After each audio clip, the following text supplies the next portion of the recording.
네, 오늘은 이제 2014년 마지막 우리 송년 주일로 주님 앞에 드리는데요. 남아있는 시간을 선영하라라는 제목으로 누가복음 16장의 말씀을 함께 나누겠습니다. 우리 구약 성경 잠언 23장 4절부터 5절 말씀을 잠깐 보시면요.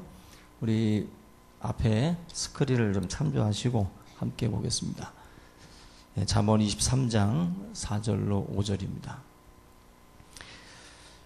보시면은 부자 되기에 애쓰지 말고 내 사사로운 지혜를 버릴지어다. 네가 어찌 허무한 것에 주목하겠느냐. 정령이 재물은 스스로 날개를 내어 하늘을 나는 독수리처럼 날아가리라. 잠언 기자가 23장에서 지금 말씀을 하고 있는데 뭐라고 말씀을 하냐면은 네가 어찌하여 허무한 것에 주목하겠느냐라는 말씀을 합니다. 많은 분들이 허무한 것에 사실은 주목을 합니다. 허무한 것. 잠언 기자가 그 허무한 것이라는 것을 이야기를 하면서 다루는 것이 바로 이 재물, 돈이죠. 이 돈에 대해서 말씀을 하는데 잠언 기자는 돈에는 날개가 있다라고 말씀을 해요. 돈에는 날개가 있다. 재물은 밑바닥이 고정된 동상이 아니라는 거죠. 내 집에 들어온 이상 딱 고정된 동상처럼 안 떠나는 게 아니라 재물이라는 것은 독수리가 날개짓해서 날아가는 것처럼 언제든지 이것은 움직일 수 있다는 거예요. 우리 집에 소리 소문 없이 이 재물이 날아들 수도 있고 또 소리 소문 없이 우리 집에 있던 이 재물이 떠나갈 수도 있다는 것입니다. 이게 바로 잠언 기자가 우리들에게 던져주는 말씀이에요. 그러면서 부자 되기를 애쓰지 말아라. 이것은 어떻게 보면 삶의 최종 목적이 너가 부자 되는 것에 꽂혀 있으면 안 된다는 거예요. 이 부자 되는 것에 만약에 목표를 둔다, 계속 쌓아서 부자 되는 것에 목표를 둔다면 그 언젠가 굉장히 허무한 것을 경험하게 된다는 것입니다. 언제든지 날아갈 수 있는 그것을 자꾸 독수리들을 자기 앞마당에다 놓고서 내 거라고 하지 말라는 거예요. 이거 언제든지 날아갈 수 있다는 것입니다. 우리 사랑하는 성도님들도 2014년 부자 되기 위해서 애쓰셨죠. 아니다. 살기 위해 애썼다. 이런 말 하시는 분도 있겠지만 아마 부자 되고 싶은 분들이 많으리라고 생각이 됩니다. 그러나 성경을 보면 부자 되는 것은 더불어서 미혹도 많다 그랬어요. 그래서 저와 여러분들이 이 부자가 된다라는 것, 부자 되는 것을 목표로 하면은 반드시 시험 듭니다. 그리고 반드시 문제가 생겨요. 그래서 여러분들 삶의 그 목적을 좀 다시 허무한 것이 아니라 영원한 것에다가 목표를 두셔서 그것을 위해서 애쓰셔야 돼요. 그것을 위해서. 그래서 돈 벌기 위해서 애쓰기보다 여러분들이 허무한 것이 아닌 영원한 것을 위해서 애쓰고 힘쓰는 그러한 삶이 될 수 있기를 바랍니다. 오늘 본문 비유의 말씀인데 그 어느 부잣집에 청지기가 있었는데 이 청지기가 굉장히 잔꾀를 부려서 주인의 소유를 자기 마음대로 이제 불성실하게 사용을 한 것입니다. 내 것처럼. 그리고 위에 올릴 때는 다 거짓 보고를 올리고 자기가 자기 것처럼 모든 것들을 떡주무르듯이 한 거예요. 그러다가 이 청지기가 잘못 관리한다라는 소문이 주인의 귀에 들어갑니다. 그러면서 이 청지기를 불러서 장부를 가져오게 하고 막 이제 네 한 일에 대해서 보던 일에 대해서 한번 세매라. 결국 이 청지기는 주인이 자기한테 맡긴 이상 그런 일은 없을 거라고 생각한 듯 보여집니다. 그냥 내 것처럼 그냥 내 마음대로 쓰면 될 줄 알았는데 오늘 갑자기 주인이 이 일에 대해서 세마자고 오신 거예요. 결국 이 청지기가 굉장히 당황을 하죠. 그러면서 3절 하반절에 보면은 이렇게 말씀을 합니다. 땅을 파자니 힘이 없고 빌어먹자니 부끄럽구나.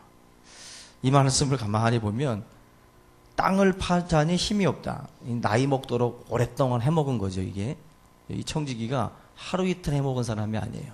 몇 년 동안 아마 늙도록 주인의 소유를 해먹은 것 같습니다.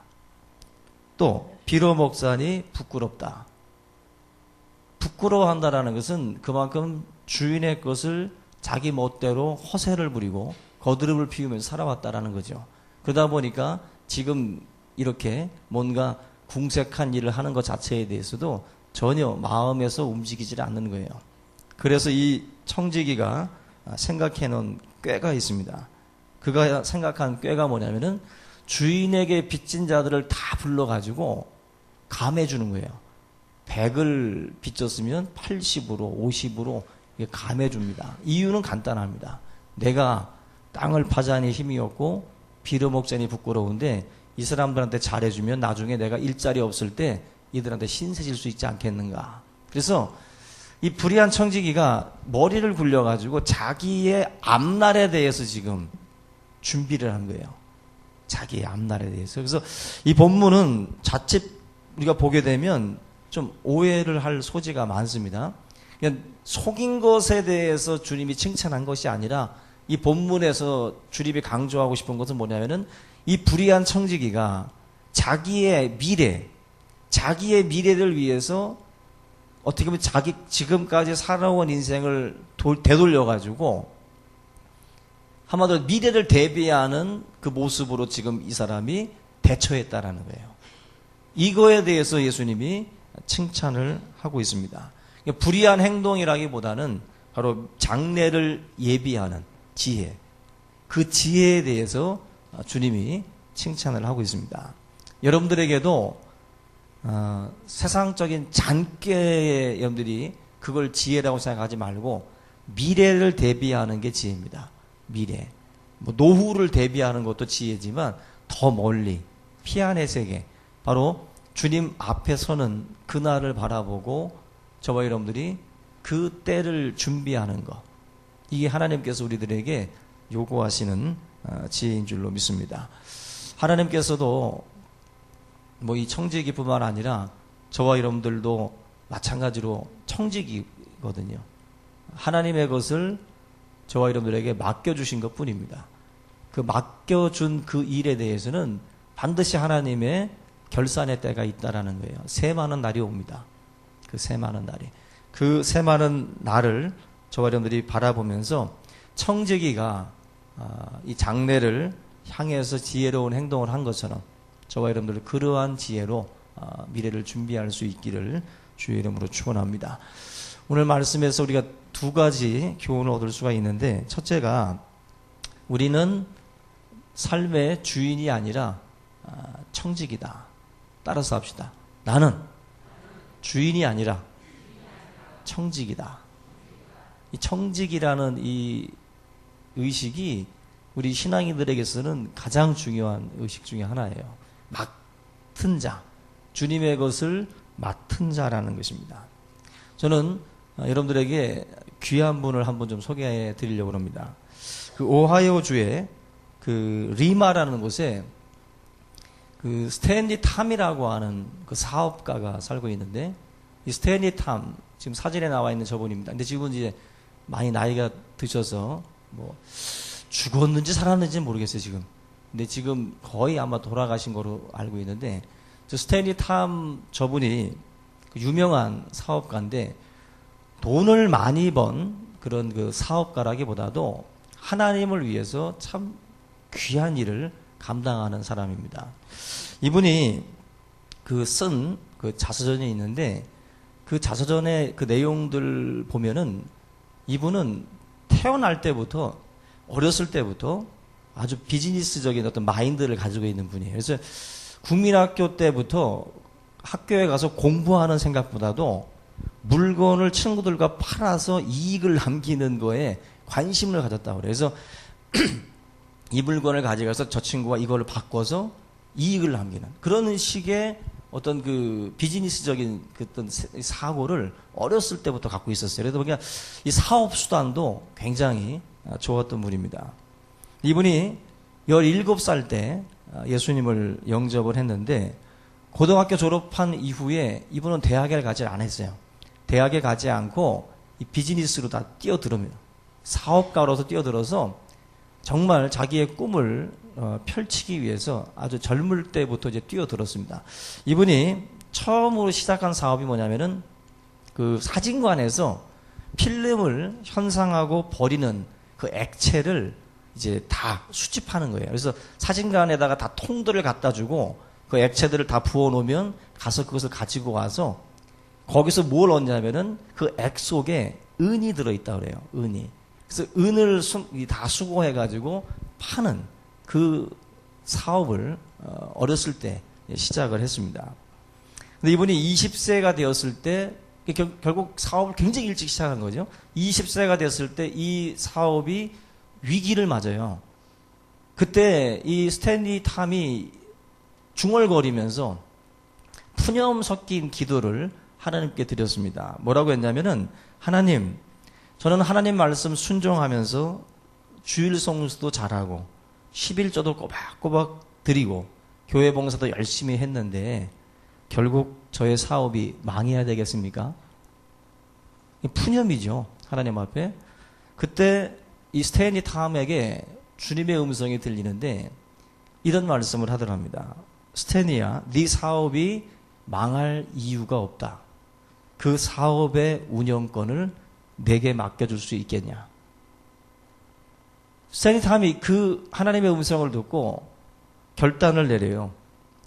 주님의 축복을 그가 바라보면서 자기 사업의 그 운영권을 하나님께 넘겨드립니다.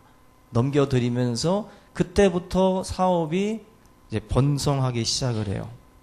그래서 하루가 다르게 수입이 늘어나는데 이 사업체를 운영하면서 1년에 수십만 불의 수익을 올리기 시작을 하는데 놀라운 건 이 당시 1940년대에 이 수십만 불이면 지금의 수십만 불이 아니죠. 어마어마한 돈을 이 당시부터 이 스탠리가 거두어 드리게 됩니다. 근데 이분이 이때 이렇게 참 수입이 좋았을 때 자기 아내를 불러서 이런 고백을 했다고 그래요. 나에게 한 가지 비밀이 있는데 사업이 망하게 됐을 때 내가 하나님께 내 사업의 운영권을 넘겨줬다. 그리고 주님께서 오늘날처럼 이렇게 사업을 번성케 해주셨다. 이 이야기를 아내에게 해준 다음에 덧붙여서 이 스탠리가 뭐라고 말씀을 하냐면은 나는 그동안 주님께 사업 운영권을 맡겨왔지만 하나님께 소유권은 드리지 않았다라고 말을 해요. 그러면서 당신이 허락한다면 내 이 사업의 51%를 주님께 드리고 싶다. 주님께. 어지간한 아내 같으면 미쳤냐 그랬겠죠. 근데 이 스탠리의 아내도 믿음이 좋았어요. 그래서 51%를 주님의 소유로 넘기는 그 일에 대해서 찬성을 해요. 구멍가게가 아닙니다. 51%의 그 어떻게 보면은 그 소유를 이제 주님께 넘겨드리는 이 고백을 해요. 이 말은 뭐냐면은 그 순수익의 51%를 선교 쪽에다 쓴다는 거예요. 선교 쪽에. 그리고 49%를 가지고 이제 운영을 하고. 근데 이분은요, 51%는 주님께 드리고 49%를 가지고 뭐 했냐면 거기서 11조를 따로 떼었어요. 그리고 따로 선교를 했고 따로 그렇게 했어요. 그러니까 주님의 것은 어차피 드린 거고 내 것에서 또다시 하나님 앞에 또 드리는 사람이에요. 그래서 스탠리 탐이 이런 식으로 등기 이전을 해버립니다. 이거 구두로다가만 한 게 아니라 완전히 그 뭐 여러 변호사라든지 이런 사람들을 불러다가 전체적으로 이게 뭐 법 그 회사 정관이라든지 이 모든 것에 이것을 아주 못을 박아버려요. 그래서 회사 지분의 51%는 선교 쪽으로 들어가게 돼 있어요. 그리고 49%를 가지고 이 회사를 운영하는데 스탠리 탐이 여기서 끝나질 않습니다. 이 사람이 워낙 이 하나님 앞에 드리고 난 뒤에도 사업이 그 세계적인 불황의 때에도 번성을 하니까 IRS라고 하는 그 단체에서 이 회사 세무조사를 10년간 매년마다 했다고 그래요. 무슨 일인가 해서.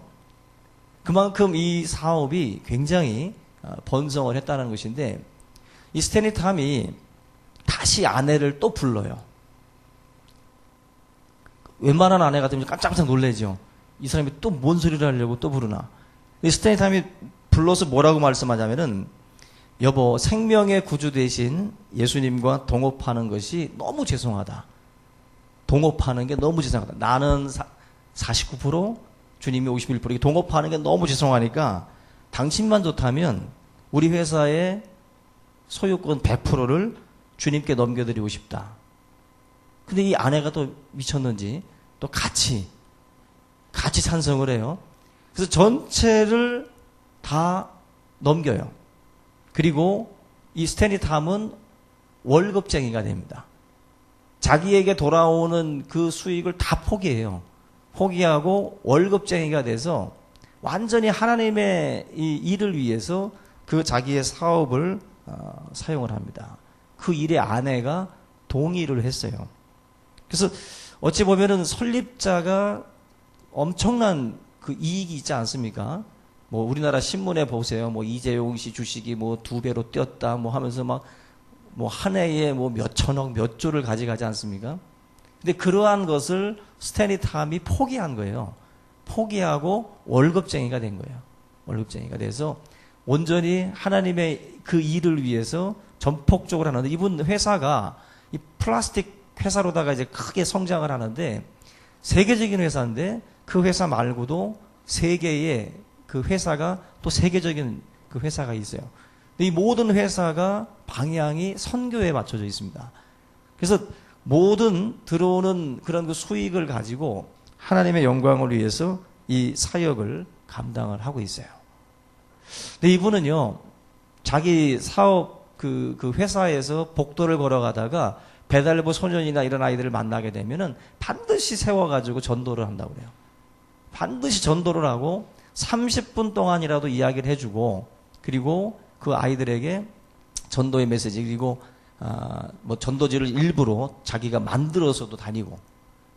이 스탠리 탐은 자신의 삶 자체가 전폭적으로 선교에 맞춰져 있어요. 그래서 사진 한 장이 또 있는데, 이번 회사에 가보면 회사 이름 말고 그 간판이, 큰 간판이 있습니다. 그 Christ is the answer라고, 예수 그리스도가 답이다, 예수 그리스도가 해답이다라는 그 타이틀을 크게 회사에다 써놨어요. 뭐 차도 그렇고. 완전히 이분의 어떤 삶 자체는 정말 상상할 수 없을 정도입니다. 우리가 생각하는 어떤 그 수준의 어떤 단위가 아니라 너무 큰 단위를 이분이 지금 하고 있는데, 이분은 지금 450명이 넘는 전임 선교사들을 후원을 하고 있어요. 한 사람이 450명의 선교사들을 후원하고 있고, 해마다 2만 5천 명의 사람들이 그들을 통해서 예수님을 믿기로 결단하고 있어요. 또 85개의 교회가 해마다 새롭게 개척이 되고 있습니다. 이 스탠리 탐을 통해서.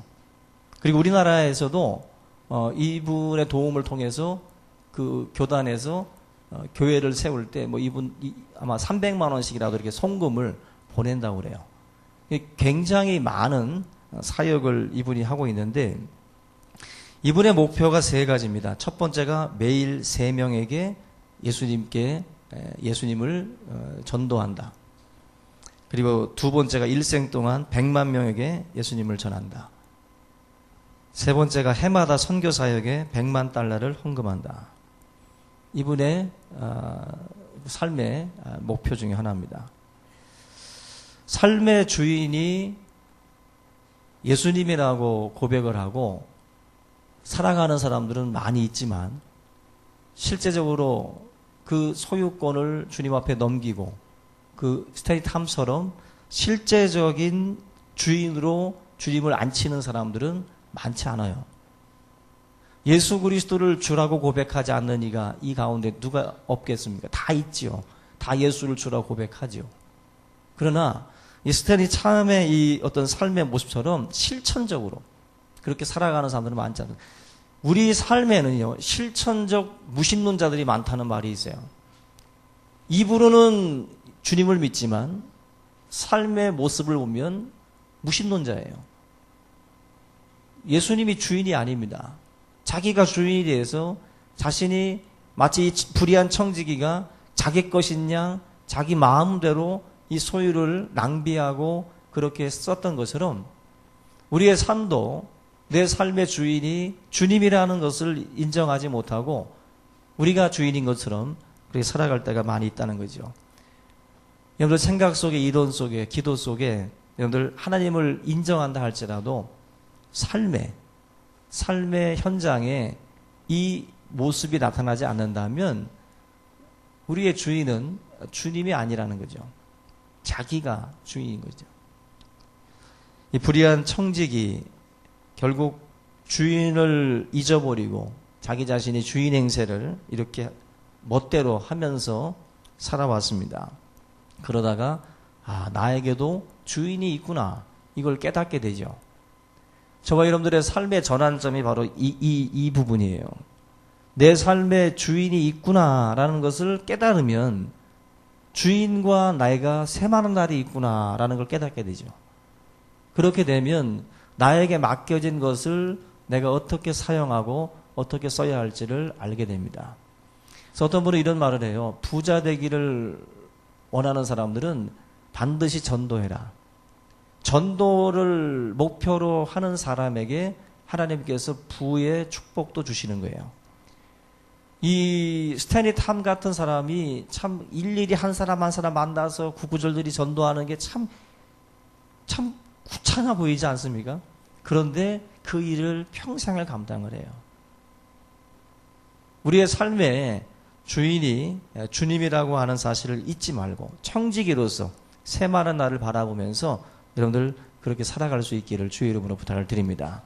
스탠리 탐과 같은 그러한 사업가들이 우리 교회 안에서도 일어나기를 축원합니다. 큰 소리로 아멘. 예, 그러한 사업가들 반드시 일어날 줄로 믿습니다. 두 번째로는 남아있는 시간을 선용해야 된다라는 것을 우리가 배울 수 있어요. 저와 여러분들 요즘에 광고에 보면은 그 삼성생명인지 어디 광고인데 굉장히 이 잔잔한 울림을 주는 광고입니다. 뭐냐면 광고 중에 이런 글귀가 있어요. 당신에게 남은 시간은 그리 많지 않습니다.